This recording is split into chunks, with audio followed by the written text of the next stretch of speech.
નમસ્કાર દર્શક મિત્રો, લક્ષ્યવેદ કાર્યક્રમમાં આપનું સ્વાગત છે. હું છું દેવાંગ. આજે વાત કરવી છે દાગ અચ્છે હે. એટલા માટે કારણ કે તમે જાણતા હશો કે ઇલેક્શન કમિશન દ્વારા જે રૂલ બનાવવામાં આવ્યો છે કે જે પણ ઉમેદવારો હોય આ ચૂંટણીની અંદર, જે પણ રાજકીય પક્ષોના ઉમેદવારો હોય એ ઉમેદવારોનો ગુનાહિત ઇતિહાસ, એમની પાસે રહેલી કેટલી સંપત્તિ, એમના શિક્ષણ, એમની તમામ ડિટેલ્સ આ વખતે જાહેર કરવી પડશે. અને જ્યારે જાહેર કરવામાં આવ્યું, આજે જ્યારે એડીઆર નો રિપોર્ટ આવ્યો, એમાં કેટલીક ચોંકાવનારી વિગતો સામે આવી છે. બેઝિક તમને હું કહી દઉં તો આ વખતે જે પ્રથમ તબક્કાનું મતદાન થવાનું છે, જે 1 તારીખે 89 બેઠકો માટે, એ 89 બેઠકો માટે ટોટલ 788 ઉમેદવારો મેદાને છે. એ 788 ઉમેદવારોમાંથી 62% ઉમેદવારો સાહેબ ગ્રેજ્યુએટ પણ નથી. એ 788 ઉમેદવારોમાંથી 167 ઉમેદવારો ગુનાહિત ઇતિહાસ ધરાવે છે. એટલે કે લગભગ 21% ઉમેદવારો એવા છે કે જે ગુનાહિત ઇતિહાસ ધરાવે છે. એમાંથી 100 ઉમેદવારો તો એવા છે કે જે ગંભીર પ્રકારના ગુનાની કલમો એમની ઉપર લાગેલી હોય અને એનો કેસ ચાલી રહ્યો હોય. 211 788 માંથી 211 ઉમેદવારો એવા છે કે કરોડપતિ છે. એટલે કે આ રેશિયો જોવા જઈએ તો 27% ઉમેદવારો એવા છે કે જે કરોડપતિમાં આવે છે. 2.88 કરોડ ઉમેદવારોની સરેરાશ મિલકત થાય છે. એક ઉમેદવારની સરેરાશ મિલકત 2.88 કરોડ જેટલી થાય છે. સાક્ષરતાનું પ્રમાણ 62% ઉમેદવારો ગ્રેજ્યુએટ નથી થયેલા. 167 ઉમેદવારો ગુનાહિત ઇતિહાસ ધરાવે છે. 21% ઉમેદવારો કરોડપતિ છે. સરેરાશ ઉમેદવારો 2.88 કરોડ મિલકત ધરાવે છે. તો આ વિગતો આજે એડીઆરના રિપોર્ટમાં બહાર આવી છે અને એ જ વિશે આજે મારે વાત કરવી છે. ઇલેક્શન કમિશન દ્વારા કહેવામાં આવ્યું હતું કે પાર્ટીઓને આ વખતે જણાવવું પડશે કે ગુનાહિત ઇતિહાસ ધરાવતા ઉમેદવારોને તમે ટિકિટ કેમ આપી, એ અંગે સ્પષ્ટતા પણ કરવી પડશે. અને જે રિપોર્ટ સામે આવી રહ્યા છે, જે એફિડેવિટ ફાઇલ કરવામાં આવ્યું હોય, એના આધારે જ આ રિપોર્ટ બનાવવામાં પણ આવ્યા છે. આ જ અંગે ચર્ચા કરવા મારી સાથે સ્ટુડિયોમાં હાજર છે પંક્તિ જોગ, જેઓ એડીઆર સ્ટેટ કોઓર્ડિનેટર છે. પંક્તિબેન, આપનું સ્વાગત છે. અને રાજકીય વિશ્લેષક જીગરભાઈ દોશી પણ આપણી સાથે છે. જીગરભાઈ, આપનું પણ સ્વાગત છે. ડોક્ટર નિકુલ પટેલ, કોંગ્રેસ પ્રવક્તા, આપણી સાથે ઓનલાઈન માધ્યમથી જોડાયા છે. નિકુલભાઈ, આપનું પણ સ્વાગત છે. થોડી વારમાં ભારતીય જનતા પાર્ટીના પ્રવક્તા પણ જોડાશે. ઉલ્લેખનીય છે કે ચૂંટણીનો ટાઈમ છે એટલે પ્રચાર પ્રસારમાં ક્યાંક વ્યસ્તતા હોય એટલે વહેલું મોડું થાય, પણ થોડી વારમાં જોડાઈ જશે. પંક્તિબેન, આપનેથી શરૂઆત કરીએ.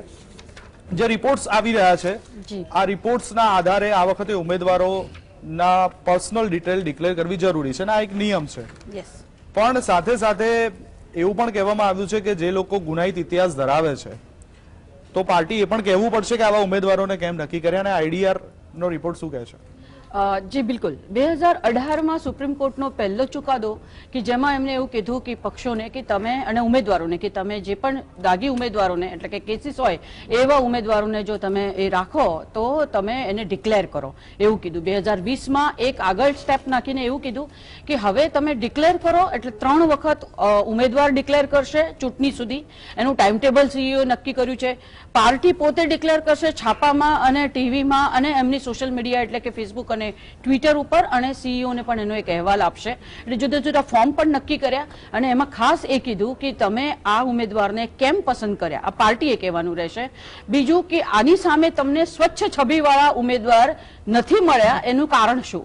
એટલે બંને, અને એમાં વિનેબિલિટી એટલે કે જીતવાની શક્યતા, આ કારણ માત્ર પૂરતું નથી એવું પણ સુપ્રીમ કોર્ટે ખાસ કીધું.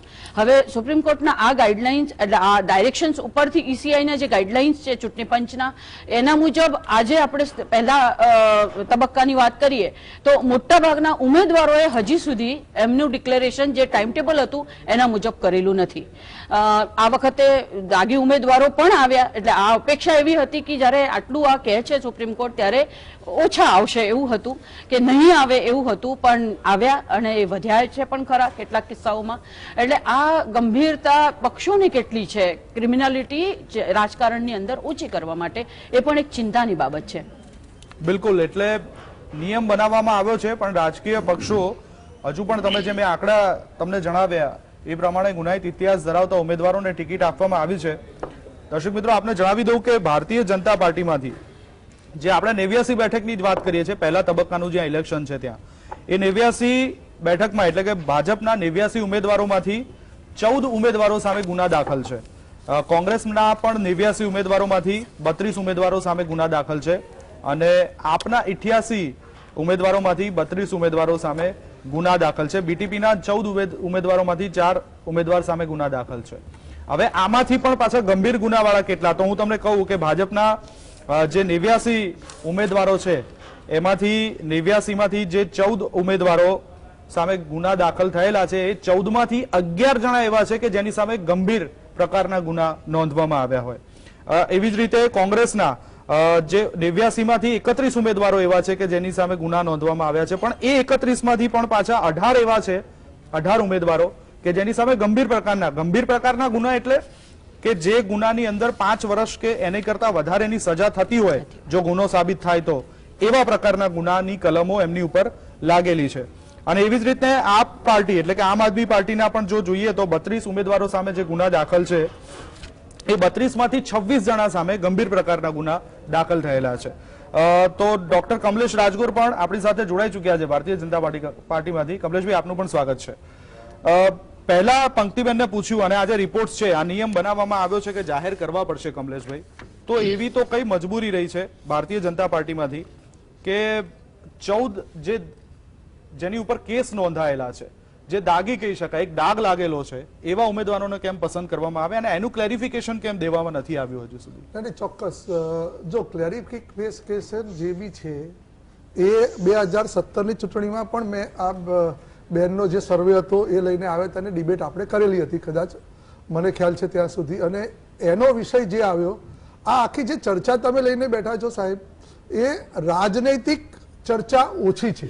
કોઈ પાર્ટીના કોઈ વ્યક્તિના હું એમ કહી ના છટકી શકું કે મારા તો 14 ઉમેદવાર છે અને કોંગ્રેસના 32 છે અને એટલે અમે આમ છીએ અને પેલા આમ છે, કેમ કે આ વ્યક્તિગત કરતા રાજકીય પક્ષો કરતા જે માનવતાનું સ્તર છે અને જે સંવિધાન છે અને એમાં સંવિધાનના આધારે જે જવાબ આપવાના છે ચૂંટણી પંચમાં, અને ચૂંટણી પંચના આધારે પછી સુપ્રીમ કોર્ટને જે બી ગાઈડલાઇન્સ આપી છે એ ગાઈડલાઇન્સને અનુસરણ કરે, કે ગાઈડલાઇન્સ કંઈક જુદી હોય છે અને એના નિયમો અને એના જે ફોર્મ ભરવાના જે અધિકાર હોય છે સંવિધાનની અંદર એ કંઈક જુદા હોય છે.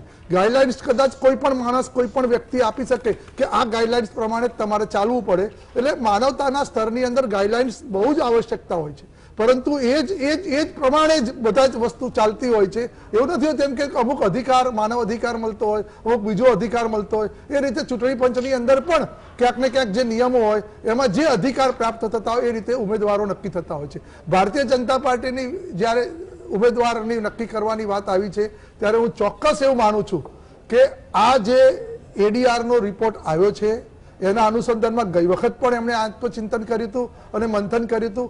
આ વખતે પણ પાર્લામેન્ટરી બોર્ડે કર્યું હશે એમની રીતે, અને છતાં પણ આ રીતે જે આંકડા આવ્યા છે એ ચોક્કસ એવું માનું છું કે આ રાજનૈતિક ચર્ચા કરતા, હું ભારતીય જનતા પાર્ટીના એક પ્રવક્તા તરીકે વાત કરું એના કરતા મારા દિલની હું વાત કરું કે શું હોવું જોઈએ ચૂંટણીની અંદર, અને જો સુપ્રીમ કોર્ટ અને ચૂંટણી પંચ આની ડિમાન્ડ આ હોય તો શું હોવું જોઈએ એ કહું તો વધારે છે. કેમ કે હું કદાચ જે સમીક્ષા કરું એના સાથે આખી પાર્ટી મારી સાથે સંમત થશે કે નહીં. લોકશાહીની આ તો ખૂબસૂરતી છે કે તમે આરોપીને ગુનેગાર ન કહી શકો, ગુનો સાબિત નથી થયો ત્યાં સુધી આરોપી ભલે રહ્યો. એ ચોક્કસ પણ સવાલ અહીંયા એ છે કે સાહેબ તમે જેલમાં બેઠા બેઠા પણ ઇલેક્શન લડી શકો છો. આ લોકશાહીની સુંદરતા છે. અંદર સારા નેતાઓ જે કહેવાતા હોતો, આપણે જે ધારો કે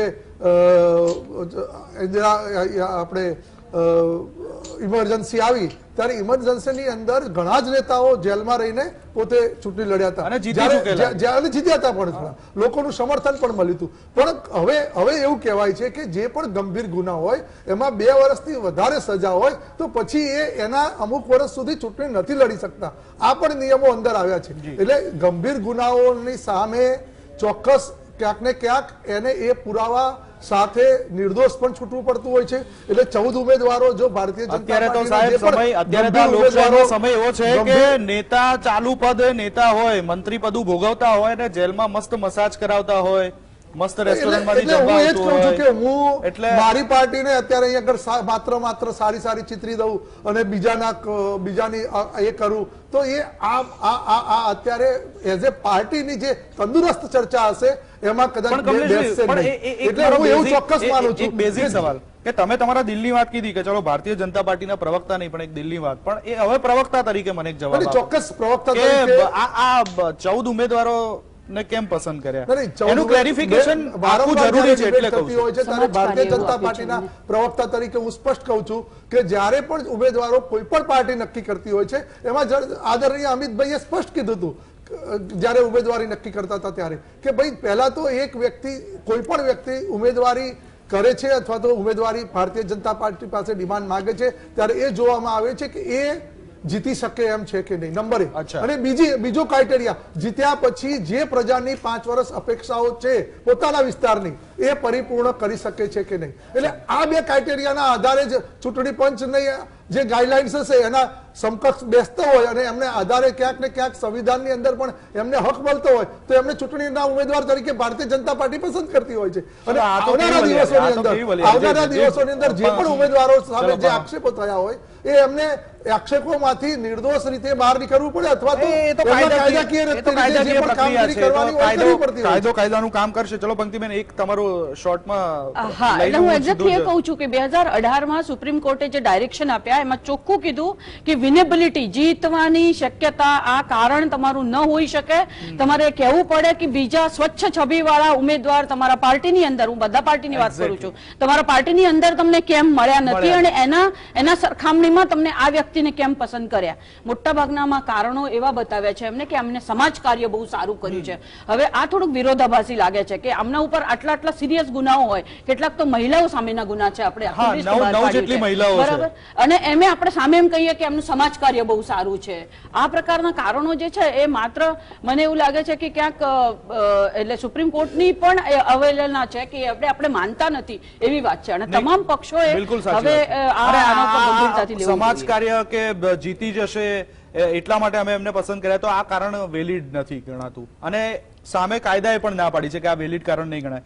નિકુલભાઈ, આ જ સવાલ હું તમને પૂછવા માંગુ છું કે 89 માંથી 31 ઉમેદવારો એવા છે કે જેની સામે ગુના નોંધાયેલા છે, તો તમને કોંગ્રેસ પાર્ટી, આમ તો દેશની સૌથી જૂની પાર્ટી, એવા કોઈ બીજા ઉમેદવાર મળ્યા જ નહીં?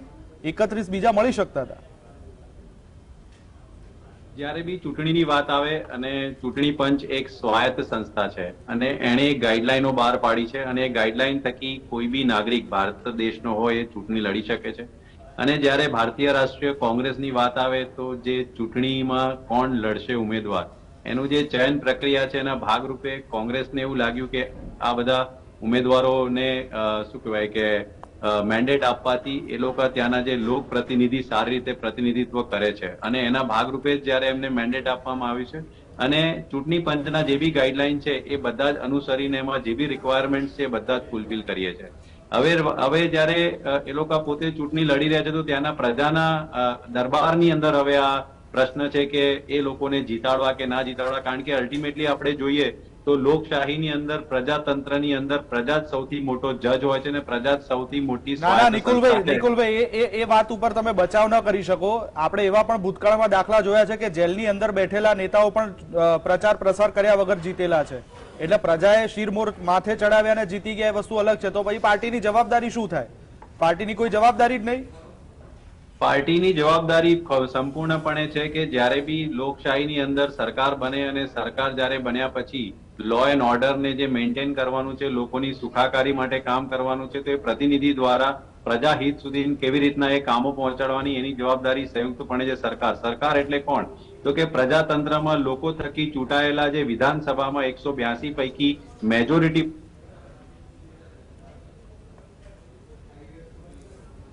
આપણે વાત કરીએ એ આપણે થાય છે. જયારે થાય તો ડેફિનેટલી પાર્ટીની જવાબદારી છે કે એમની પાસે કઈ રીતના કામગીરી કરાવવાની, પરંતુ જયારે પ્રતિનિધિત્વ આપવાની વાત છે તો એ બધા પેરામીટર્સ ચેક કરવાના કાયદો એવું કહે છે કે જ્યાં સુધી એ પર્ટિક્યુલરલી કન્વિક્ટ ના થાય ત્યાં સુધી આરોપી છે અને એ જો પ્રજાની વચ્ચે પ્રજાહિતના કાર્યો કરતો હોય તો ડેફિનેટલી એને આપી શકાય છે. હા, એટલે કાયદાની જોગવાઈ. એટલે મેં પહેલા એ જ કીધું કે જ્યાં સુધી ગુનો સાબિત નથી થતો ત્યાં સુધી એ ગુનેગાર નથી થતો. બિલકુલ સાચી વાત છે. પણ આ સ્ટેટમેન્ટ ઉપર કઈ રાજકીય પક્ષો પોતાનો બચાવ ના કરી શકે કે ભાઈ ગુનો ક્યાં પુરવાર થયો છે? સવાલ એ છે કે કાયદો એટલા માટે જ બન્યો છે કે તમે જેની ઉપર આ કલમો લાગેલી છે, જે ગુનાહિત ઇતિહાસ ધરાવે છે, તો એની માટે તમારે ક્લેરિફિકેશન આપવું પડે કે આટલી મોટી પાર્ટીમાંથી તમને આ 31 જ કેમ મળ્યા, બીજા કોઈ કેમ ના મળ્યા, અને બીજા ઉપર કેમ પસંદગી ન ઢોળવામાં આવી? હું આની અંદર મારો પોતાનો એક્ઝામ્પલ કોટ કરવા માંગીશ. હમણાં મારા ઉપર એક ફરિયાદ દાખલ થઈ હતી અને ફરિયાદના ભાગરૂપે રાવપુરા પોલીસ સ્ટેશનમાં મારા વિરુદ્ધ ફરિયાદ દાખલ થઈ. જેણે બી ફરિયાદ દાખલ કરી એ કોઈ બી પુરાવા રજૂ નથી કરી શક્યા. હજી બી હું આરોપી છું.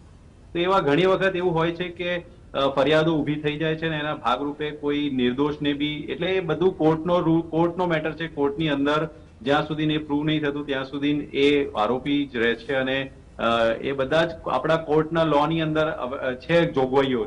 એટલે એક્ઝેક્ટલી આ વસ્તુ થતી હોય છે, આ વસ્તુ છે. ચાર્જ ફ્રેમ થઈ ગયો હોય પણ તમે જેમ કીધું એમ કે આ એક છટકબારી મળી જતી હોય છે કે ચાર્જ ફ્રેમ થઈ ગયો પણ પુરાવા નથી હોતા, પુરાવાનો અભાવ હોય છે, ત્યાં ખોટા કેસ કરવામાં આવ્યા હોય છે જાહેર જીવનની અંદર. આ રાજકીય પક્ષોના બચાવમાં કરેલી દલીલો છે કે ભાઈ અમે જાહેર જીવનમાં છે એટલે અમારી ઉપર આ ષડયંત્ર છે, કાવતરું છે, એટલે આવા ખોટા કેસો કરવામાં આવતા હોય છે. આ કહી શકતા હોય છે રાજકીય પક્ષોને, કહી પણ રહ્યા છે. જીગરભાઈ, આપનું શું માનવું છે? બિલકુલ દેવાંગભાઈ, આની અંદર એક સૌથી પહેલું મને એક વાત કહેવાની ઈચ્છા થાય છે કે કાયદો બનાવનાર કોણ છે? કાયદો બનાવનાર આ જ ધારાસભ્યો છે, આ જ સંસદ સભ્યો છે કે જે ગુનાહિત ઇતિહાસો ધરાવે છે અને એ એમની સહુલિયત પ્રમાણે કાયદાનું રક્ષણ કરે છે, સંરક્ષણ કરે છે અને બનાવવાની આખી સિસ્ટમને, પ્રોસેસનું હેન્ડલિંગ કરે છે. હવે આને છે ને આપણે એક બહુ ડીપમાં જઈને જોવું જોઈએ કે આખો સામાજિક મુદ્દો છે. રાજકીય મુદ્દો તો છે જ, પણ સામાજિક મુદ્દો એટલા માટે કે જ્યારે કોઈ પણ બાહુબલી હોય, કોઈ ક્રિમિનલ નેતા હોય, કોઈ પૈસાના જોરે બનેલા નેતા હોય, કદાચ એની પાસે વિઝન હોય કે ના હોય, કોઈ પણ XYZ પાર્ટી ના હોય, ભારત દેશમાં 2000 થી વધારે રજીસ્ટર્ડ પોલિટિકલ પાર્ટી છે. બધે આ જ માહોલ છે. ક્યાં એવું નથી કે કોઈ બધા દૂધે ધોયેલા હોય. એટલે વિનેબિલિટી શબ્દ ઉપર દરેક પાર્ટી ફક્ત આ જ વસ્તુ ચલાવે છે. અને મોટો પ્રશ્ન એ છે કે દરેક પાર્ટીને શું એવા સારા સ્વચ્છ છબી ધરાવતા લોકો, યુવાનો, બહેનો, સ્ત્રીઓ નથી મળતા સમાજમાંથી કે જે એમને ઉભા રાખી શકે? એ મળે છે, સેના માટે એમને આગળ નથી લાવતા, એ બહુ મોટો ગહન પ્રશ્ન છે. હવે એની અંદર ફંડિંગનું કારણ હોય કે ભાઈ મોટા બાહુબલી પાસેથી બહુ મોટા ફંડ આવતા હોય અથવા એડજસ્ટમેન્ટ થતા હોય ઘણા બધા બીજા કામના જે પોલિટિક્સમાં થતા હોય છે, આપણે જાણતા હોઈએ છીએ વર્ષોથી. એટલે આ બધી એટલી ડિસ્કશનને અંતે જેને કહેવાય ને કે વિચારવાની વસ્તુ છે. સૌથી મોટો જે પ્રશ્ન છે ને, આમાં હું હંમેશા મારી ડિબેટમાં પહેલા બી કહેતો કે તમે એ સાંભળ્યું જ હશે કે હું નેતાઓને ખરાબ નથી માનતો, હું જનતાને જ કહું છું, સમજાવું છું, સંભળાવું પણ છું કે જ્યારે કોઈ બાહુબલી આપણા ક્ષેત્રમાં ડેવલપ થવા માંડે છે ને ત્યારે આપણે એની જી હજૂરી કરવામાં કંઈ જ કસર નથી છોડતા. સાહેબ કરીને એની પાછળ ફરીએ છીએ કારણ કે એ શક્તિશાળી છે. અને આપણા સમાજની તાસીર છે કે શક્તિશાળી વ્યક્તિની પાછળ હંમેશા આપણે જતા હોઈએ છીએ કારણ કે આપણામાં શક્તિ નથી. આપણે કોઈકને હીરો બનાવી દઈએ છીએ. હવે એ હીરો આગળ જઈને ઝીરો થઈ જાય છે કે શું થઈ જાય છે આપણને ખબર નથી પડતી, પણ રાજકારણમાં ઘૂસ્યા પછી જયારે એ આપણી જ પાછળ પડી જાય છે અને આપણને હેરાન કરે છે ત્યારે આપણને અંદેશો આવે છે કે આપણે ખોટી વ્યક્તિ પસંદ કરી. પણ ત્યાં સુધી મારા ખ્યાલથી બહુ મોટી ભૂલ થઈ ગઈ હોય છે. અને એ ભૂલના ભાગ સ્વરૂપે બી આપણે જોઈએ ને તો અમુક 2-4 વસ્તુ છે જે હમણાં તમે એક ચર્ચા કરતા હતા કે નેતા જો ઈચ્છે તો 2 સીટ ઉપરથી ચુનાવ લડી શકે છે અને આપણે 2 જગ્યાએથી વોટ નથી નાખી શકતા. આ નેતા જેલમાં હોય તો એ વોટ નાખી શકે છે, ચુનાવ પણ લડી શકે છે, આપણે વોટ નથી નાખી શકતા. નેતા જીવનભર એને જેલમાં જાય તો પણ જે રાજકીય કારકિર્દી બનાવી શકે છે, આપણને સરકારી નોકરી નથી મળતી. રાઈટ? આવા ઘણી બધી વસ્તુ છે. અને આપણે જો બેંકમાં કે ગમે ત્યાં મામૂલી નોકરી કે એના માટે જવું હોય ને તો કંઈ કેટલું એજ્યુકેશન જોઈશે, સેનામાં કે બીજી કોઈ જગ્યાએ ભરતી કરવું હશે તો 10 કિલોમીટરના રાઉન્ડ દોડવા પડશે. એક પણ નેતા એવો બતાવો જે 1 કિલોમીટરે દોડ્યો હોય. સમાજ સેવા હું કરી શકું એમ છું, મારું આ વિઝન છે, એના નામ હેઠળ જ આપણે નેતા પસંદ કરીએ છીએ. મોટી ભૂલ આપણી છે, આપણે નેતા પસંદ કરીએ અને એના માટે બહુ સાચી વાત, એના માટે આ પ્રશ્નો ઉભા છે અને એ પ્રશ્નોની અંદરથી આપણે રસ્તો કાઢવાનો. ઘણા બધા લોકો એવું કહેતા હોય છે કે જો જાહેર જીવનમાં તમે આવો છો તો જાહેર જીવનમાં લોકો સેવા કરવા આવતા હોય. બિલકુલ. અને સેવા કરવા આવો તો પછી સેવાનું કોઈ વળતર ના હોય. બિલકુલ. તો પછી આ ધારાસભ્યો જે પગાર લઈ રહ્યા છે કે જે પેન્શન લઈ રહ્યા છે, તો એ પેન્શન કે પગાર, અને જો તમારે પેન્શન કે પગાર જોતો હોય તો તમે બતાવો, તમારું શૈક્ષણિક લાયકાત બતાવો, એના ઇન્ટરવ્યુ આપો, લેખિત પરીક્ષા આપો, મૌખિક પરીક્ષા આપો, પછી આવો જાહેર જીવનમાં અને પછી તમે પગાર લો, પેન્શન લો. તો આ ક્રાઇટેરિયા હોવો જોઈએ. સાહેબ, તમે એક સામાન્ય ક્લાર્કની જયારે ભરતી કરો છો ત્યારે પણ એને કેટલા બધા પાસાઓમાંથી પસાર થવું પડતું હોય છે. પેલા અભિમન્યુના 7 કોઠાની જેમ એન્ટ્રન્સ એક્ઝામો આપે, લેખિત ને મૌખિક ને પ્રેક્ટિકલ ને. હવે સાહેબ, તમે જો સામાન્ય વર્ગ 3 ના કર્મચારીની ભરતીમાં જો તમે આટલી બધી માથાકૂટ કરતા હોય તો આ તો નેતા છે કે જેની નીચે બ્યુરોક્રેટ્સને કામ કરવું પડે છે. તો એવાનો તો જ્યારે તમે ભરતી કરો છો ત્યારે શું હોવું જોઈએ? તો પછી તમે સમાજ સેવક કહેવાનું બંધ કરી દો. સમાજના વ્યાપારી છો એ ચાલુ કરી દો ને. સમાજના વ્યાપારી એવું ટેગ ચાલુ કરી દો. પંક્તિબેન, આપને પૂછવા માંગીશ કે વ્યાપારીથી મને યાદ આવ્યું કે આ જયારે શિક્ષણની વાત નીકળી તો લગભગ 62% ઉમેદવારો, આ પહેલે તબક્કામાં 62% ઉમેદવારો ગ્રેજ્યુએટ નથી થયેલા.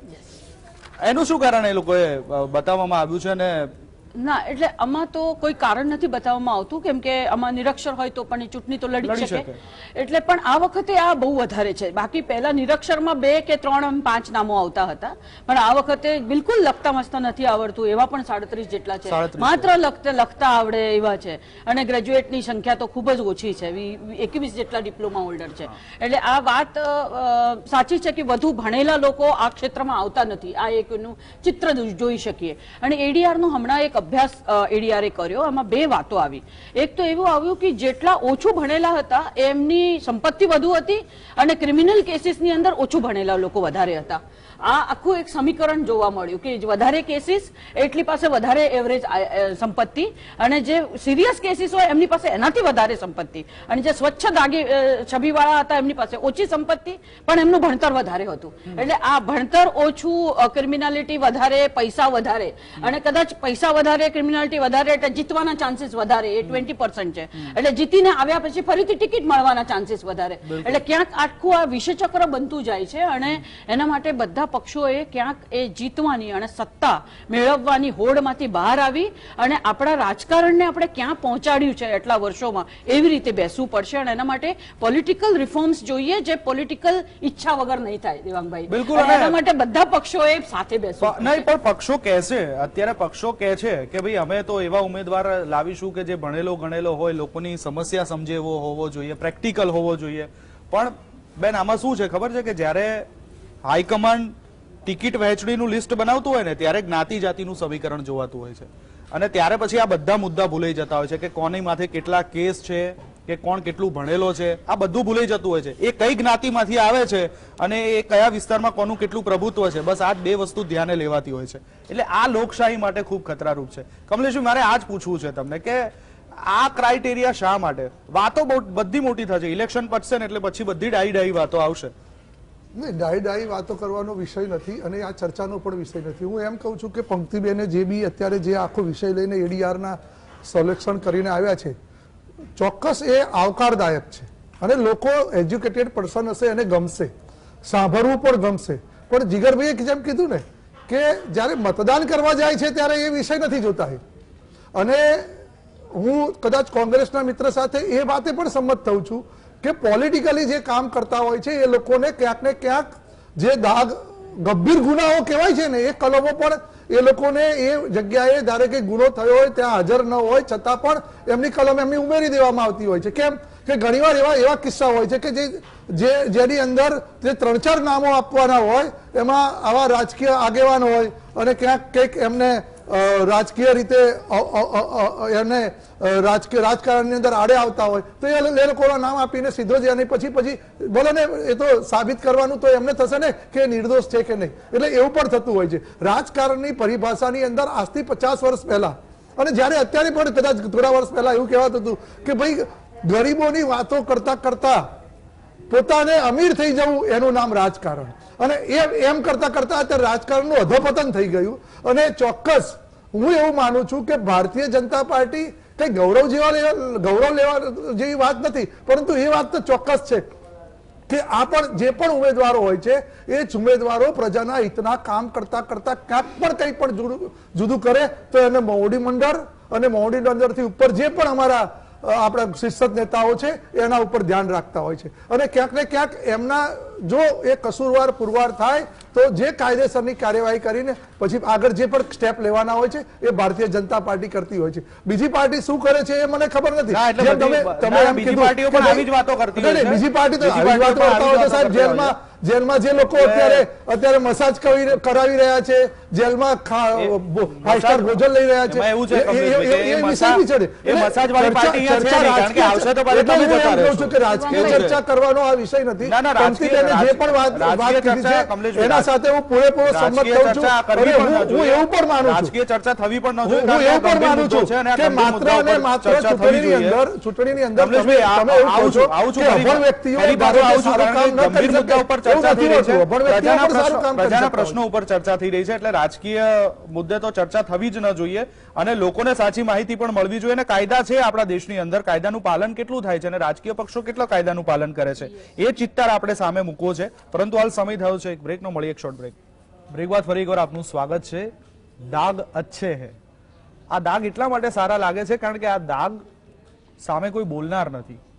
એ વિધિની વક્રતા છે કે લોકશાહીની સુંદરતા, પણ સત્યતા આ જ છે. પ્રથમ તબક્કાનું 89 બેઠકો ઉપરનું મતદાન, અને એ મતદાનમાં આપણા દેશની અંદર જે કાયદા બનાવાયા છે, ઉમેદવારોનું ડિક્લેરેશન તો જાહેર થયું કે આપણા ઉમેદવારો કેટલા ભણેલા છે, આપણા ઉમેદવારો કેટલા ગુનાહિત ઇતિહાસ ધરાવે છે, પણ બસ આપી દીધી વિગતો, પૂરું થઈ ગયું. હવે લડો, જીતો, સત્તા હાંસલ કરો, 5 વર્ષ પૂરા કરો, અને જો ધારાસભ્ય થયા હોય તો પેન્શન પણ લો. પણ પછી શું? કશું જ નહીં. આ પણ એક સત્યતા છે. અને એટલા માટે જ એક મીડિયા, એક પ્રજાના પ્રહરી તરીકે આ વાતની ચર્ચા કરવી એટલે જરૂરી છે. ચર્ચાને આગળ વધારીએ તો હું સીધો જ નિકુલભાઈ પાસે જવા માંગીશ. નિકુલભાઈ, બ્રેક પહેલા જે પંક્તિબેને અને કમલેશભાઈએ જે વાત કરી કે સાહેબ તમારી પાસે ગુનાહિત ઇતિહાસ ધરાવતા ઉમેદવારો તો છે, તમને શિક્ષિત ઉમેદવારો પણ નથી મળતા. સાહેબ 62% ઉમેદવારો પહેલા તબક્કામાં 62% ઉમેદવારો એવા છે કે જે ગ્રેજ્યુએટ નથી. હવે એની માટે તમે શું કહેશો એના બચાવમાં? ખૂબ જ દુઃખદ વાત છે કે આજે શિક્ષિત વ્યક્તિઓ ક્રિકેટના ગ્રાઉન્ડની બહાર બોર્ડર ઉપર ઉભા રહીને વાતો કરે છે, પણ અંદર આવીને રમવાનું ટાળે છે. એ મારો ખુદ અનુભવ છે. હું પોતે પીએચડી થયેલો છું, અને જ્યારે હું પોતે રાજકારણમાં જોડાવાનો મેં પ્રયત્ન કર્યો તો બધા મારા પરિવારજનો, મારા સગાવાલાઓ, મારા ઇનલોઝ બધા મને કે રાજકારણ ગંદુ છે અને એમાં કશું જ ના થઈ શકે. અને જો હું ત્યારે નિરાશ થઈ ગયો તો આજે હું તમારી સમક્ષ ના બેઠો હતો. એટલે તમારા માધ્યમથી સૌ પ્રથમ તો હું કહેવા માંગીશ કે શિક્ષિત લોકોની ખૂબ જ જરૂર છે, કારણ કે જો સારી રાજનીતિ કરવી હશે તો શિક્ષિત લોકોએ આવવું પડશે. આને કમાન પોતાના હાથમાં લેવું પડશે. હું બી કરી શકું છું એવી ભાવના સાથે જોડાવવું પડશે, કારણ કે આપણે બોલ છોડી દઈએ છીએ એટલા માટે જ શું કહેવાય કે આપણે એવું કહેવત છે કે જો 5 સારા માણસ ભેગા ન થાય તો એ શું કહેવાય કે ખૂબ દુઃખની વાત છે. હવે રહી વાત શિક્ષિત વ્યક્તિઓની, તો આજે જે લિસ્ટ ઓફ કેન્ડિડેટ્સના આપણે જ્યારે સિલેક્શન ચયનમાં જઈએ છીએ તો જે શિક્ષિત ઉમેદવારોની સંખ્યા આજે ધીરે ધીરે ખૂબ ઘટી રહી છે. મેં એક રિપોર્ટ જોયો તો એમાં જોયું હતું કે માસ્ટર્સ અને પોસ્ટ ગ્રેજ્યુએટનું તો સંખ્યા ખૂબ જ ઓછું છે. તો ખરેખર સમગ્ર ઘટના ચિંતિત છે, ને આવા શું કે રિપોર્ટના આધારે જ આપણને ખ્યાલ આવે છે કે ખરેખર આ વસ્તુની અભાવ છે અને આવનારા દિવસો પર આના પર કામ થવું જોઈએ. પોલિટિકલ પાર્ટીઝની બી આપણે વાત કરીએ તો નોમિનેશન્સ વખતે જે ચયન પ્રક્રિયા છે એની અંદર ઇન્ટરનલ ઇલેક્શન્સ જેવી પ્રક્રિયા કોઈ આવે તો ડેફિનેટલી એક સારા ઉમેદવારો બી બહાર આવી શકે છે. દરેક પોલિટિકલ પાર્ટીઝના પોતાના બી એક શું કે સંવિધાન હોય છે. નિકુલભાઈ, આ તો થઈ શકે છે એની વાતો છે, પણ જે થઈ ગયું છે એનું શું કરશો? કારણ કે હાઈકમાન્ડ જયારે ટિકિટ વેચવા બેઠી હતી ત્યારે આ બધું જોયું નહોતું કે આપણે આટલો ક્રાઇટેરિયા તો નક્કી કરવો જ પડશે. મેં કીધું એ પ્રમાણે બધા જ પ્રોસેસ થયા હતા અને એની અંદર જે બેસ્ટ ઉમેદવાર હતા એ બધા અમે પ્રજાની વચ્ચે અત્યારે શું કહેવાય ચૂંટણીના ભાગરૂપે વિધાનસભા દરેક મત વિસ્તારમાં મૂક્યા છે, અને અમે પૂરો પ્રયત્ન કર્યો છે કે દરેક મેશ અને દરેક મિક્સ મળે લોકોને. અને જ્યાં તમે કહો છો આવા ઉમેદવારો છે તો એની પાછળના જે બી નિકુલભાઈ, જો તમે બહુ સારા પ્રવક્તા અને સ્પષ્ટ વક્તા છો એટલે હું તમને પૂછું છું. જેમ કમલેશભાઈએ કીધું કે ભૂલી જાઓ, ચલો 1-2 મિનિટ માટે ભૂલી જાઓ કે કોંગ્રેસના પ્રવક્તા છો. સાહેબ, જ્યારે હું તમને આ સવાલ પૂછું છું કે ઉમેદવારો શિક્ષિત નથી તો એ સમાજને કેટલું નુકસાન થાય છે, સાહેબ શું કહેશો? અને આ માટે રાજકીય પક્ષો કેટલા જવાબદાર? નિકુલ પટેલ તરીકે પ્રતિક્રિયા આપીશ, કોંગ્રેસના પ્રવક્તા તરીકે નહીં. નિકુલ પટેલ તરીકે હું એવું કહીશ કે ડેફિનેટલી ખૂબ જ તકલીફ પડે પ્રજાને, કારણ કે જ્યારે પ્રજાના પ્રશ્નોને એડ્રેસ કરવાના હોય તો શિક્ષિત વ્યક્તિ હોય તો એને સારી રીતે એડ્રેસ કરી શકે. મેં ઘણા રાજનૈતિક જીતેલા ઉમેદવારોને વિસ્તારમાં જોયા છે કે જ્યારે પ્રજા તેમના પ્રશ્ન લઈને જાય છે તો શું કહેવાય કે એમને એ સોલ્વ નથી કરી શકતા. એની પાછળનું મૂળભૂત કારણ એ જ કે એમને એ પર્ટિક્યુલર વિષયનું પૂરતું જ્ઞાન નથી હોતું. તો અલ્ટિમેટલી એમાં સફરર તો પ્રજા જ હોય છે. એટલા માટે જ દરેક રાજનૈતિક પાર્ટીએ બી પોતાના ક્રાઇટેરિયાઝ બનાવવા જોઈએ. જેવી રીતના 70 વર્ષનો ક્રાઇટેરિયા હોય, જેવી રીતના કોઈ એકવાર ચૂંટણી લડ્યું હોય તો એને બીજી વાર ન લડવું હોય, તો આ બધા ઘણા ઇન્ટરનલ રિફોર્મની સાથે પાર્ટી આવવું પડશે. ઘણીવાર પાર્ટીઓ ગાઈડલાઈન બનાવે છે, પરંતુ જ્યારે મેન્ડેટ ડિસ્ટ્રીબ્યુશન હોય છે તો ઘણા બીજા પેરામીટર્સ બી કામ કરતા હોય છે. એના ભાગરૂપે આપણે આ બધું કયા પેરામીટર્સ? ચલો અત્યારે તો નિકુલ પટેલ બોલે છે, કોંગ્રેસ પ્રવક્તા નથી. કયા પેરામીટર્સ? જાતિગત પેરામીટર્સની વાત એક્ઝેક્ટલી. બહુ જ આનંદ થયો નિકુલભાઈ કે તમે આ વાત કીધી, અને બહુ ઓછા પ્રવક્તા એવા હોય છે કે જે આ વાતનો સ્વીકાર કરતા હોય છે.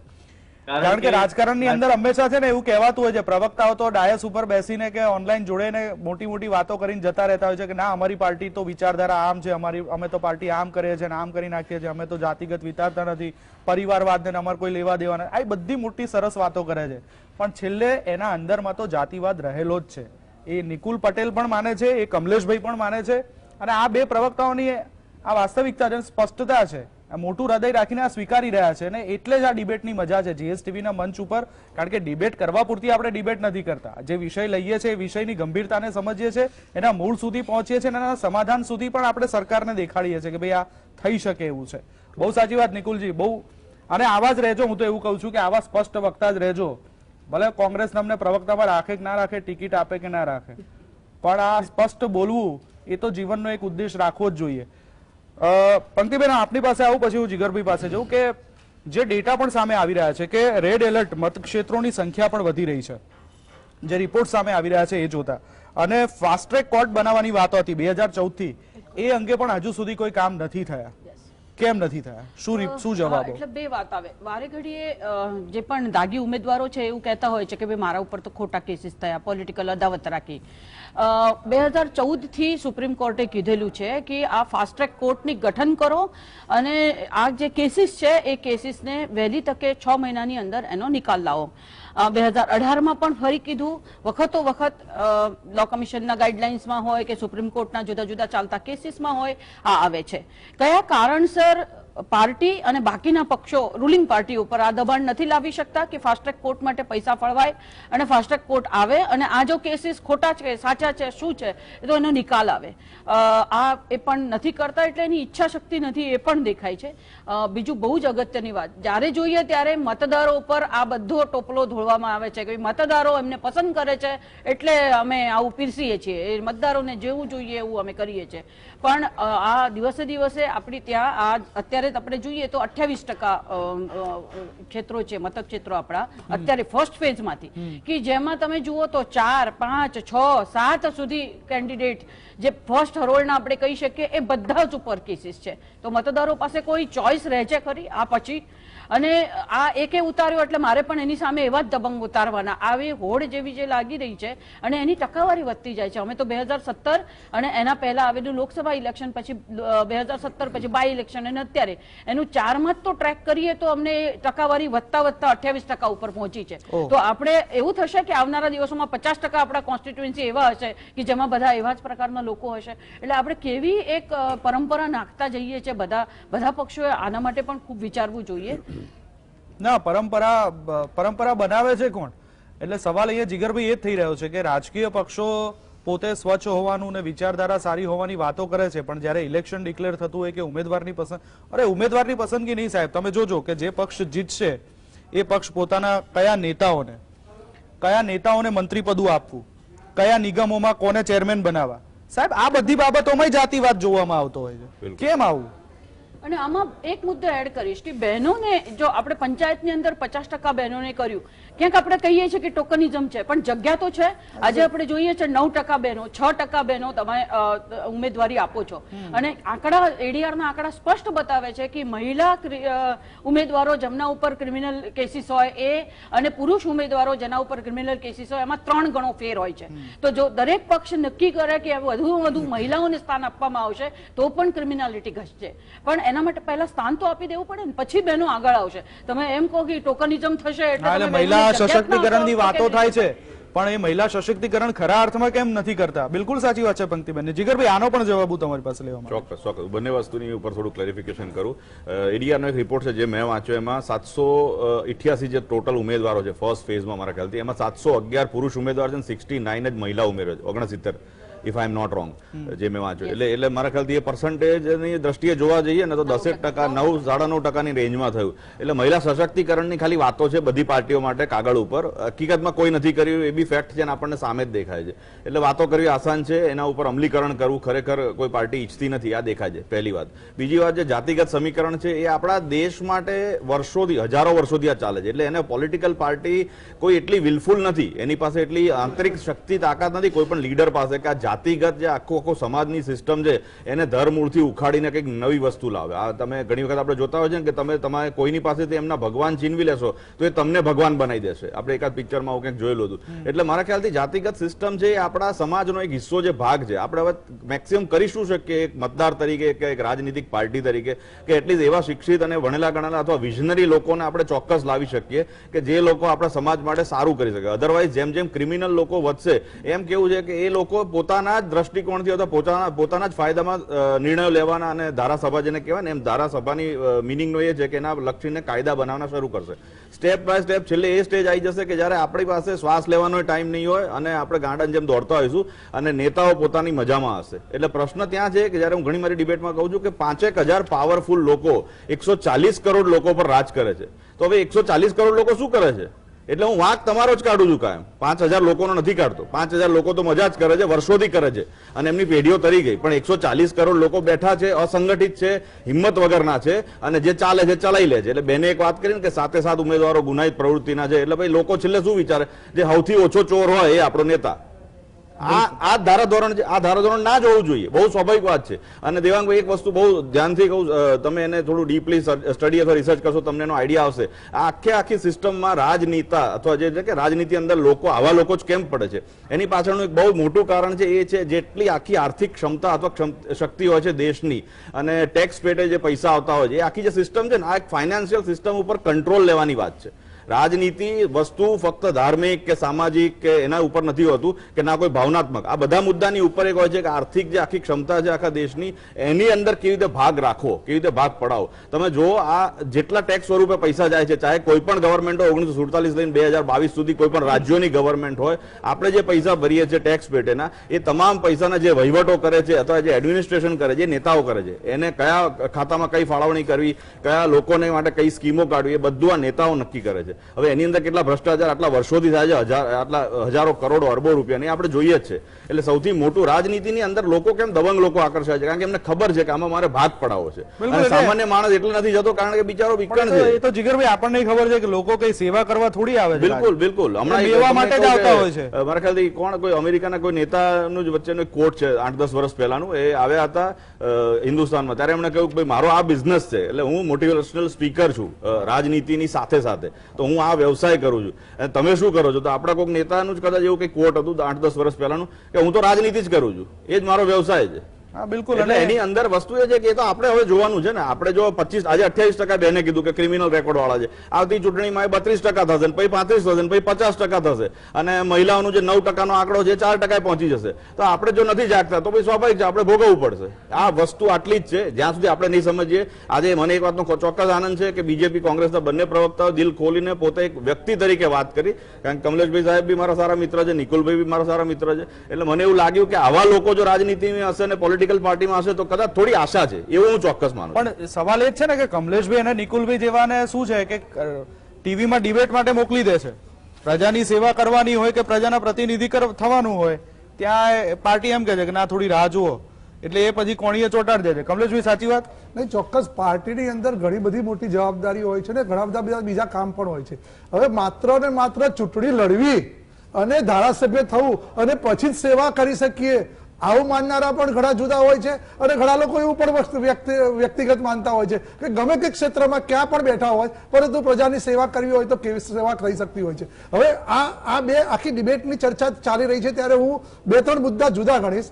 તમે એક મુદ્દો એવું સમજાવો છો કે અભણ વ્યક્તિ અથવા શિક્ષિત ઓછો છે એ વ્યક્તિ, અરે ભાઈ શિક્ષિત ઓછો છે અથવા શિક્ષિત વધુ છે ને એ આ ક્રાઇટેરિયામાંથી થોડો જુદો હોવો જોઈએ. પરંતુ માનસ પોતાની વ્યક્તિગત પોતાનું માનસ વિકૃત માનસ વ્યક્તિ ધરાવે છે કે કઈક એક પ્રકારની ગુનાહિત પ્રવૃત્તિ ધરાવતો માણસ ધરાવે છે, એ વસ્તુ જુદી હોવી જોઈએ. હવે ગુનાહિત પ્રવૃત્તિ અને વિકૃત માણસ ધરાવતો હોય ને એ સમાજ માટે વધુ હાનિકારક છે.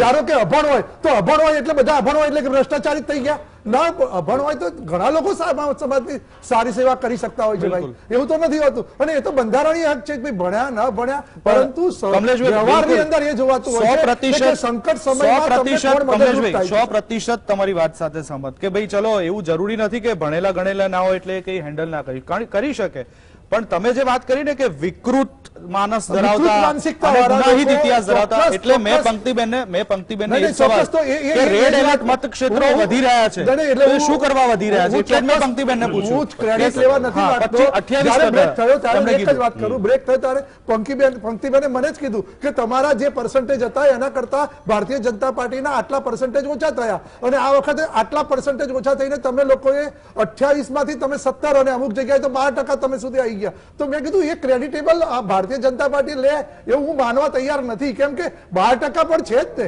એટલે એ પણ અમારા માટે એક ચિંતાનો વિષય હોઈ શકે. જ્યારે શિક્ષિત રીતે આપણે જ્યારે વ્યાજબી અને તટસ્થ વાત કરતા હોઈએ, દિલની વાત કરતા હોઈએ, ત્યારે ચોક્કસ રાજકારણની અંદર party with difference Bharatiya Janata party વાત કરતી હોય ત્યારે આ બધા જ મુદ્દાઓના આવનારા દિવસોની અંદર ચિંતન કરવું પડશે.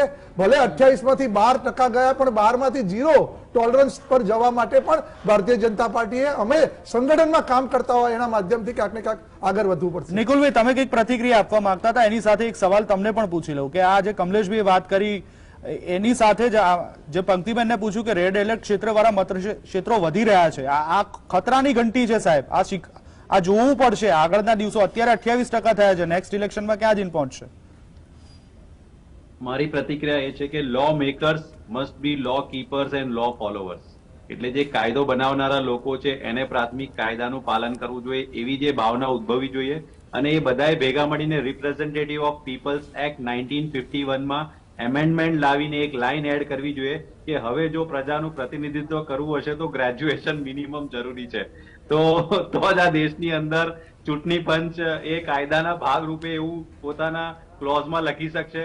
એટલે આ બધા શું કહેવાય કે સોલ્યુશન્સ છે, પણ ડેફિનેટલી શું કહેવાય કે પ્રજાનું પ્રતિનિધિત્વ કરવું એટલે કે એક બહુ ચેલેન્જિંગ ટાસ્ક છે. જે આ ફિલ્ડમાં છે એમને ખબર છે કે દરરોજ નવા ચેલેન્જીસ હોય છે, કઈ રીતના એને ઓવરકમ કરવા. તો આ બધા જે સ્ટ્રેસીસ છે એ બી એક અલગ લેવલના હોય છે. તો દરેક લોકો પોતાની રીતે પ્રજાનું સારી રીતે પ્રતિનિધિત્વ કરે એ પ્રાથમિકતા હોય છે, એના ભાગરૂપે જ આ બધું થતું હોય છે. પણ નિકુલભાઈ, એક બીજી વાત કે દરેક રાજકીય પક્ષો મહિલા સશક્તિકરણની વાતો કરતી હોય છે, અને પંક્તિબેને બહુ સરસ આંકડા સાથે જવાબ રજૂ કર્યો કે પુરુષો કરતા મહિલાઓની અંદર અત્યારે જે ઉમેદવારો છે એ ઓછા ગુનાહિત ઇતિહાસ ધરાવે છે, તો પછી મહિલાઓને કેમ નથી પ્રાધાન્ય આપવામાં આવતું?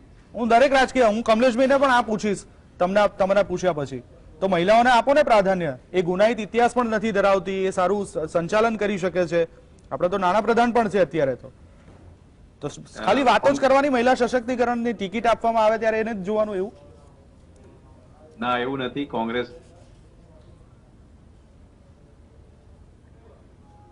ચલો કદાચ એમનો અવાજ બરાબર છે, અને શું કહેવાય કે આવનારા નિકુલભાઈ, આપનો અવાજ મારા સુધી પ્રોપર નથી પહોંચી રહ્યો. જી, આપનો અવાજ મારા સુધી નથી પ્રોપર પહોંચી રહ્યો. હવે આવે? જી, પ્રતિક્રિયા આપશો તો ખબર પડશે. જી, પ્રતિક્રિયા આપશો તો ખબર પડશે. જી હા, કોંગ્રેસે 33% મહિલા રિઝર્વેશનનું પ્રાથમિક વાત કરી હતું, અને ત્યાર પછી તમે જો એમેન્ડમેન્ટ બી જે 50% વાળું છે એ બી કોંગ્રેસ જ લાવ્યું હતું. મહિલાનું જે શું કહેવાય કે રાજકારણની અંદર પ્રતિનિધિત્વ એટલે નથી હજી વધી રહ્યું, કારણ કે આપણે જોઈએ છે કે જેવું મેં શિક્ષિત વ્યક્તિઓનું કીધું કે ભાઈ શિક્ષિત વ્યક્તિઓ બાઉન્ડ્રી પર બેસીને કાર્ય કરી રહ્યા છે, તો મહિલાઓએ બી આગળ આવવું પડશે. લોક પ્રતિનિધિની અંદર પોતાનો જન ભાગીદારી નોંધાવવું પડશે, તો જ એનું દેખાશે. એટલે કસેથી શરૂઆત થઈ છે, પણ ધીમે ધીમે એની વૃદ્ધિ થશે એવું મારો સંપૂર્ણ વિશ્વાસ છે. કમલેશભાઈ, એક છેલ્લી મિનિટ છે, આ સવાલનો જવાબ તમારી પાસેથી પણ લેવો છે. ચોક્કસ. જો પહેલા તો તમે જ્યારે પુરુષ સમોવડી મહિલા બનવાની વાત કરતા હોય ત્યારે મહિલા તરીકે પોતાના અધિકાર જુદા અને પુરુષ સાથે સમકક્ષ બેસવાની વાત આવે ત્યારે એના અધિકાર જુદા, એ ચર્ચા કરવી હોય તો એક લાંબી ડિબેટ થઈ જાય. પરંતુ હું એવું ચોક્કસ માનું છું કે કોંગ્રેસે બી શરૂઆત કરી હોય કે ભારતીય જનતા પાર્ટીએ શરૂ કરી, અત્યારે મહિલાઓનું પ્રમાણ શરૂઆત કરતા ઘણું જ વધારે છે. અને તમે જોયું કે આ બેન થઈને આવું વિશ્લેષણ કરીને અત્યારે ડિબેટમાં પણ આવે છે. એટલે માત્ર રાજકારણમાં નહીં પણ દરેક ક્ષેત્રની અંદર મહિલા પોતાની રીતે પુરુષ સમોવડી થઈને કામ કરી રહી છે. અને એટલે એવું જ નથી કે ટિકિટ આપી દીધા પછી સમાજ સેવા કરવી હોય અથવા તો રાજકીય રીતે સિલેક્શન લડવું હોય તો જ મહિલાને લડવું જ જોઈએ અને બીજા કામમાં ન કરી શકાય. આવું જે પૃથક્કરણ કરીને આપણે એને ડિફરન્સ ડાયગ્નોસિસ જે કરીએ છીએ પણ હું બંને પ્રવક્તાઓને હું એ કહેવા માંગીશ કે ચિંતન એ કરવાની જરૂર છે કે મહિલાઓ રાજકારણની અંદર કેમ નથી આવતી વધારે ચોક્કસ ચિંતન ક્યાં કરવાની જરૂર છે. એવું નથી કે મહિલા નહીં કરી શકે કે નહીં સંભાળી બધું કરી શકશે. લોકોએ ડિમાન્ડ કરી અમારે ત્યાં આગળ ટિકિટની તો એમાં કેટલી મહિલા ઉમેદવારોએ કરી અને જેટલા લોકોને આપણે એને ન આપી એ જ કરવાની જરૂર છે. મહિલાઓએ પણ છે. જેમ નિકુલભાઈએ કીધું કે ભાઈ હું જયારે જોઈન થતો હતો ત્યારે મારા સગાવાલાએ ના પાડી, એવી રીતે મહિલાઓ પણ ક્યાંક અસુરક્ષિતતા અનુભવતી હશે તો નહીં આવતી હોય ને રાજકારણની અંદર. ચોક્કસ મહિલા ચલો છેલ્લી 30 સેકન્ડ તમે શું કહેશો એ વિષય કેમ નથી જતી મહિલાઓ રાજકારણ? મને લાગે છે પાર્ટીની અંદર ડેમોક્રેસી નથી, પાર્ટીની અંદર એ ઓપનનેસ નથી. તમામ પક્ષોની આપણે વાત કરીએ કે જ્યાં બહેનોને એ જગ્યા મળે, તક મળે અને એવી પ્રક્રિયા નથી કે જેનાથી એમની નેતાગીરી ઊભી થવા માટે જે પ્રકારની એ વાત કરવી જોઈએ. એટલે પાર્ટીઓએ એમની અંદર જગ્યાઓ કરવી જોઈએ બહેનો માટે અને પ્રોત્સાહન આપે એવા પ્રકારના કાર્યક્રમો લેવા જોઈએ અને ખાસ એમને સામેથી એવી જગ્યાઓ આપવી જોઈએ. બિલકુલ જીગરભાઈ 30 સેકન્ડ આ સવાલ તમને પણ. જી બિલકુલ, આપણે જે શરૂઆતથી ચર્ચા કરી એનું મારો ખાલી સાર એ જ છે કે સારા શિક્ષિત અથવા વિઝનરી લોકોને લાવવું જોઈએ. મહિલાઓને પણ આવવું જોઈએ અને મારા ખ્યાલથી થોડી પહેલ મહિલાઓએ પણ કરવી જોઈએ. ફક્ત કોઈ ડરના માર્યા તમે ઘરમાં બેસો અથવા કોઈ બીજા નાના મોટા ક્ષેત્રોમાં કામ કરો એનાથી આગળ વધીને તમારે પણ સમાજ માટે કંઈક કરવાની ભાવના રાખી અને પોલિટિકલ પાર્ટીમાં એન્ટ્રી ચોક્કસ લેવી જોઈએ. કદાચ તમને એવું લાગતું હોય મહિલા તરીકે કે પોલિટિકલ પાર્ટીમાં સેફટી નથી અથવા અમારું માન કે કંઈ જળવાતું નથી તો તમે અપક્ષ ઉમેદવારી પણ કરી શકો છો, તમને કોઈ રોકનાર નથી. બિલકુલ, એટલે પ્રયત્ન તમે કરી. ધન્યવાદ. તો ચર્ચા હતી દાગ અચ્છે. દર્શક મિત્રો, પ્રજાના પ્રહરી તરીકે અમારી ફરજ છે કે તમારા સુધી જે સાચી માહિતી છે એ આપવાની. સાચી માહિતી જે આવી રહી છે, જે દેશમાં કાયદો છે, આપણા ગુજરાતમાં ઇલેક્શન આવી રહ્યા છે તો આપણા ઉમેદવારો કેવા છે એને ઓળખવા પણ એટલા જ જરૂરી છે અને એ માટે થઈને કાયદા પણ છે કે આપણો ઉમેદવાર કેવો છે એ ઉમેદવારે ડિક્લેર કરવું પણ પડશે. તો આ હતી આજની સત્યતા કે કેટલા ઉમેદવારો દાગી છે, કેટલા ઉમેદવારો અશિક્ષિત છે, કેટલા ઉમેદવારો કરોડપતિ છે, કેટલા ઉમેદવારો ગરીબ છે. આ એનો રિપોર્ટ અમે રજૂ કર્યો. તમારે એ જોવાનું છે કે જે રેશિયો વધી રહ્યો છે ગુનાહિત ઇતિહાસ ધરાવતા ઉમેદવારોનો એ કેમ વધી રહ્યો છે. રેડ એલર્ટ ક્ષેત્રવાળી બેઠકોની સંખ્યા વધી રહી છે, એ કેમ વધી રહી છે. શિક્ષિત લોકો રાજકારણમાં કેમ નથી આવતા એ પ્રજા ઉપર નિર્ભર છે. તો અમે તમારી સામે આ રિપોર્ટ મૂક્યો છે. જોવાનું તમારે છે, વિચારવાનું તમારે છે, વિશ્લેષણ પ્રજાએ કરવાનું છે કે સિરે કોને બેસાડવો છે. વહેલ ચર્ચામાં ભાગ લેવા માટે થઈને પંક્તિબેન, જીગરભાઈ, કમલેશભાઈ અને નિકુલભાઈ આપ તમામનો આભાર. દર્શક મિત્રો, ચર્ચામાં અત્યારે બસ આટલું જ. વધુ સમાચાર અને અપડેટ માટે આપ જોતા રહો GSTV.